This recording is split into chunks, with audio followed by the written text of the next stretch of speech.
আসসালামু আলাইকুম everyone, welcome back to my channel.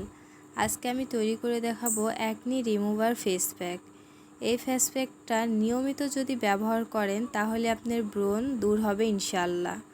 তো এই ফেস প্যাকটা তৈরি করতে প্রথমে আমার যেটা লাগবে সেটা একটা পরিষ্কার বাটি।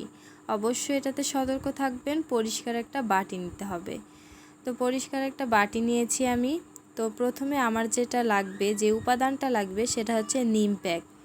এই নিম পাতাটা আমি রোদে শুকিয়ে প্যাকটা তৈরি করেছি। তো নিম পাতাটা অবশ্যই লাগবে, এটা হচ্ছে মূল উপাদান।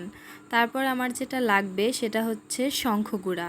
শঙ্খগুঁড়ার মুলতানি মাটি ছাড়া কখনো একটা প্যাক তৈরি হবে না, এটা আঠালো হবে না, কারণ এগুলো সবগুলাই পাতলা জিনিস। তারপর আমি নিয়ে নিচ্ছি মুলতানি মাটি হাফ চামচ করে। তারপরে যেটা নিচ্ছি আলুর গুঁড়া। আলুর গুঁড়া আমাদের স্কিনকে রোদে পড়া দাগ, ব্রণের দাগ, স্কিনকে টান করতে, ব্রাইট করতে অনেক হেল্প করে। আর আলুর গুঁড়াটা পরিমাণে একটু কম নিতে হবে। তারপরে যেটা লাগবে সেটা হচ্ছে হলুদ। এই হলুদটাও আমি রোদে শুকিয়ে গুঁড়ো করে নিয়েছি। হলুদের পরিমাণটাও একটু কম দিতে হবে। তারপরে যেটা লাগবে সেটা হচ্ছে যষ্টি মধু। যষ্টি মধু আমাদের স্কিনকে অনেক সফট করে এবং অনেক ময়শ্চারাইজার করে। তো যষ্টি মধু আমাদের স্কিনের জন্য খুবই ভালো। তো আমি এখানে হাফ চামচ পরিমাণ যষ্টি মধু নিয়েছি।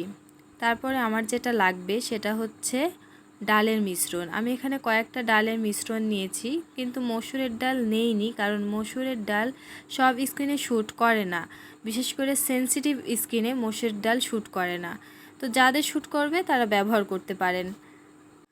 তো এখন আমি সবগুলো ভালোভাবে মিশিয়ে নেব।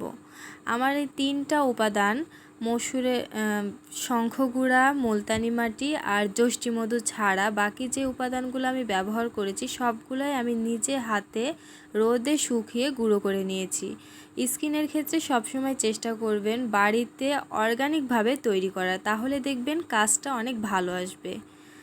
তো এটা সপ্তাহে 2 দিন ব্যবহার করবেন। হালকা কুসুম গরম পানি বা গোলাপ জল দিয়ে এটা গুলাতে পারেন, অথবা নর্মাল পানি দিয়েও গুলাতে পারেন। তো আমার ভিডিওটা যদি ভালো লাগে প্লিজ আমার চ্যানেলটা সাবস্ক্রাইব